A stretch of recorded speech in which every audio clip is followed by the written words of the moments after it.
really easy for both of us. What's it been like working with defensive backs during the spring right now? It's been awesome. I mean, anytime you get a chance to work with another, experienced coach in the secondary, you continue to learn. I mean, that's why we all do this business. Nobody, all of a sudden thinks they have all the answers. So the moment that you get a chance to continue to learn and develop even yourself, is awesome. So great coaches around us. At the same time, the players are improving, right? And they're playing with a ton of energy. I mean, that's what football and practice and everything's all about. Right? They're learning from their mistakes and they're playing hard. We've asked the offensive guys a lot about learning the playbook and the complexity of the scheme.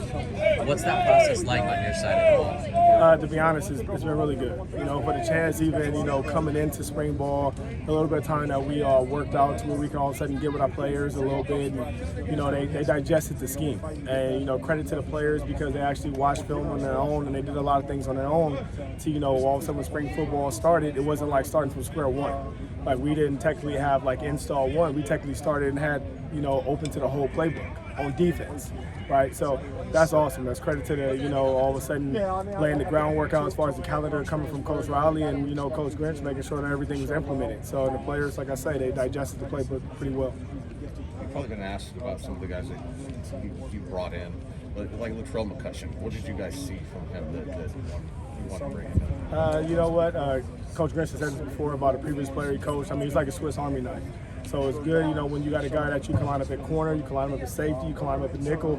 He's able to, understand things going on. He took some of the things that he already knew, when he was at Oklahoma as far as the schematics, and then he's also learned a couple new techniques and things here. But also, he's really comfortable around his new teammates.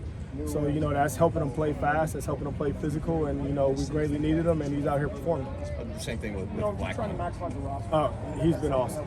He's been awesome because the difference is, especially with him, is, it's a guy that's been at 2 other colleges because he was in junior college, then at the same time he was at a previous school in the South, and he's out here and he brings a bit of maturity. He brings a guy that started multiple games in this conference, and once again, it's a guy that's fit in well with the group that's already here. We noticed, I think Max and Makai both have kind of earned the Trojan emblem on their helmets. How they get that, and what are they showing you so far? You know what? It's part of just doing everything right. We have a standard here, and when you're doing everything right with the standard, and everybody thinks that's just football, playing football, but that's the academics. That's, everything. That's being where you're supposed to be early, right? Because early's on time. And those guys, credit to them, they've done everything right leading up to this point, and they'll continue to do it. You're one of the few coaches or people in the organization who's carried over from the past season. What's the transition experience been like for you, and what have you seen in the way that it's changed this team? You know what? I don't look at it like that, carryover. I look at, when everybody else came in, that was also my first day because we started all over together. It wasn't like really we done this in the past or done that in the past. It's about what we're going to do right now together. So I don't really look about, as far as me being here in the past. The only thing I got, from the past is I already had my living arrangements already coordinated to where I didn't have to worry about some of these guys finding houses and everything else. So besides that part, everything else for me has been also being brand new and learning together.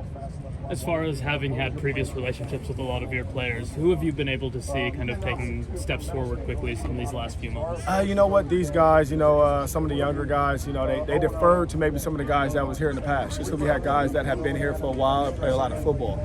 Now you actually get a chance to see some of these young guys' true character because now they are the old guys, even though it's only their second year here, and some of them just got here last summer, so they haven't even been here for a whole year. So to see some of those guys actually, truly take ownership, but a guy that you brought up earlier, Makai, he's been awesome for the group, as far as a leader, as far as someone that knows and understands, how to take care of their body, how to do the things right, and come on the field and continue to learn. For even him, he's not all of a sudden like, I did it this particular way in the past. He's making sure he's doing it the way that we want him to do it now. How's Kalen doing? He's doing really good. It's like I say, it's a lot difficult at safety. Safety is more like scheme and then technique. So it's a lot of checks, a lot of adjustments, and he's adjusting well. And he continue to get better as far as the formations and the things that he needs to do. Discipline and accountability have always been 2 big items with you. And this offseason, you guys have to kind of establish that, the accountability and the discipline. What are the steps that you guys go through to establish that? You know what? As you mature as a person, as you mature as a player, you know the things that you need to do. And some of the steps that we do is nothing like peer pressure. And to see a lot of these new guys, like you take some guy like Makai, you take a Shane Lee, you take a Caleb Williams, you take a lot of the new guys to already, understand what it's like to be somewhere else and do things a particular way. But also credit to some of these guys that we already had on this team, right? We have a lot of guys on this team right now that they want to be here. So they want to do things the right way, but sometimes, they're still younger kids and they may all of a sudden do some things that they shouldn't do. And all these coaches are holding these guys accountable. And, everybody thinks of the full-time guys, but it's the GAs, it's the QCs, it's the strength staff. We're all held to a higher standard, and we're making sure we hold the players to the same. Thank you. Thank you.